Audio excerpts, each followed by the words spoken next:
हेमिल हसमुख सा, इन्होंने, मनीषा जी ने ये डाला है 3/5/1979। ठीक है, तो उनका ये ग्रिड है जिसमें 159 है, 3377 है, यानी 357 एक्टिवेटेड है, 159 है ग्रिड में। उनका बर्थ नंबर है 1, डेस्टिनी नंबर है 7, है ना। क्वा नंबर को फिलहाल साइड में रखो, ठीक है। तो अब यहाँ पे क्योंकि इन्होंने रेमेडीज डायरेक्ट लिख दी है लेकिन इश्यूज क्या है नहीं लिखी है, तो व्हाट दिस पर्सन नीड्स, है ना। अब मुझे आप मनीषा जी थोड़ा डिटेल दीजिए। सिर्फ ग्रोथ इन लाइफ, है ना, no growth in life, one line भी नहीं, है ना, 4 word, is not giving me anything that I can understand. तो थोड़ा डिटेल दीजिए क्या है ग्रोथ। मतलब सर वो जो यहाँ पे मुंबई में जो उनकी जॉब थी ना एक्सटेंचर में, वहाँ वहाँ पे he was not happy like, and now और जो हाउस भी है उनका, जो वहाँ पे भी वो लोग सेटिस्फाइड नहीं थे, उनको छोटा तो पड़ इसलिए रहा था। ये सब चीजें भी ऐड करो। क्या होगा नो ग्रोथ से, you, because you know those people, you know, है ना कि क्या। पर अब ये देखो नो ग्रोथ इन लाइफ, और अभी आप जो बता रहे हैं, है ना, they are not satisfied with the job, है ना, उनको अपना घर भी नहीं है।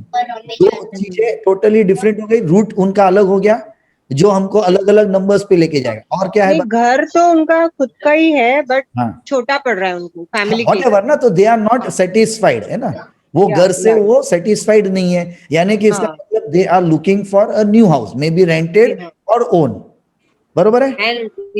तो और ही गॉट अ तो गुड आपको है ना, अपॉर्चुनिटी टू गो हाँ, टू अहमदाबाद, और हाँ, वो तो इसलिए ना अहमदाबाद वो जा रहे सारे पॉइंट्स आपको अब ऐड करने इसमें वापस से भेजना, तो है ना कि नॉट सेटिस्फाइड विद जॉब। अच्छा, तो अब नॉट सेटिस्फाइड विद जॉब जैसे ही आया तो आपको क्वेश्चन पूछना है व्हाई। आप समझे, क्या वहां पे ऑफिस में पॉलिटिक्स थे क्या, है ना, वो वहां पे जो इनको असाइनमेंट्स यानी कि जो जॉब रोल्स दिया गया था, he was not able to handle, यानी इसमें कैपेसिटी कम थी, या फिर, है ना, वो जो सैलरी देते थे उसके सामने काम ज्यादा कराते थे, या फिर वहां का वर्किंग एनवायरनमेंट अच्छा नहीं था। अब होता है ना कि कुछ ऑर्गेनाइजेशन में वर्किंग एनवायरनमेंट ही अच्छा नहीं होता है, कि कोई भी जाए वो मजा ही नहीं आता है, क्योंकि कोई चीज ऑर्गेनाइज नहीं है ना, कोई भी रोल किसी को भी उठा के दे देंगे, कुछ भी कराएंगे। तो ये जब डिटेलिंग पूछेंगे ना तो आपको सोल्यूशन देना इजी होगा। आप आर यू गेटिंग इट ना मनीषा जी? तो ये ना आपको जो भी उनका क्वेश्चन या जो भी वो अपना इश्यू बताते हैं, वाई पूछ के आपको वो पूछना है, क्योंकि वो जो वर्ड्स बोलेंगे ना वो वर्ड्स आपको हेल्प करेंगे ग्रिड को समझने में। क्योंकि एस्ट्रोलॉजी में जब आप ऐड करेंगे अपने आप को आगे जाके कभी भी, तो उसमें तो ये वर्ड्स बहुत बहुत बहुत इंपॉर्टेंट है, क्योंकि उसके बेसिस पे ही आप अलग अलग 12 हाउसेस और 12 राशिज और 9 प्लैनेट्स को बाइफर्केट करके उनको सोल्यूशन देंगे ना, तो और उसके साथ फिर न्यूमरोलॉजी को ऐड कर देंगे, तो आपके सोल्यूशंस ज्यादा काम करेंगे। तो आपको ये पूछना है अगर नहीं पता है तो, कि जॉब में सेटिस्फेक्शन नहीं है तो क्यों। आप समझे कि व्हाट वाज द रीजन। तो अभी मैंने आप लोगों को सबको आइडिया दी, तो क्या इसके बेसिस पे आप अभी क्वेश्चन पूछ पाएंगे अपने क्लाइंट्स को कभी भी, है ना, विल बी। तो अब आपने अगर नहीं पूछा है तो नाउ आस्क, है ना, why you were not satisfied with job, है ना, what were the different reasons. उसी तरह से घर छोटा पड़ रहा है ना, तो राइट डाउन, है ना, not satisfied with current house because it is small, so they are looking for big, बराबर। फिर उसके बाद got an opportunity to move to Ahmedabad, बराबर है।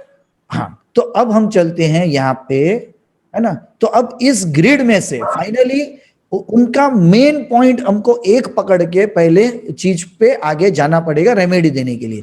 तो अब मुझे थोड़ा बताइए अहमदाबाद में अब उनका क्या है, कुछ आप बता सकते हैं डिटेल। अहमदाबाद में ऑलरेडी एक घर है उनके पास, ओके, तो काफी बड़ा है, तो उनको अहमदाबाद में जॉब मिल गई, देन ही डिसाइडेड कि मैं वहीं पे शिफ्ट हो जाऊं। हाँ, लेकिन मैंने जब उनसे बात की ना, तो पता नहीं वो थोड़े कंफ्यूज लगे, थोड़े डरे हुए भी लगे, या घर में उनकी जो भी क्लैशेस हैं, मे बी उनकी वाइफ और उनके पेरेंट्स के बीच में, तो उसकी वजह से उनको स्टमक में भी कुछ गड़बड़ है, तो वो भी आप इसमें ऐड कर दीजिए कि बिकॉज ऑफ, है ना, फैमिली डिस्प्यूट्स, ऐसा ही सिंपल लिख दीजिए, है ना, एंड डिस्प्यूट्स में, है ना, by spouse with in laws, है ना, देन हेल्थ इश्यूज के स्टमक। सी स्टमक में, है ना, ऑफ कोर्स ये एस्ट्रोलॉजी का भी पार्ट नहीं है, ये हीलिंग का पार्ट है।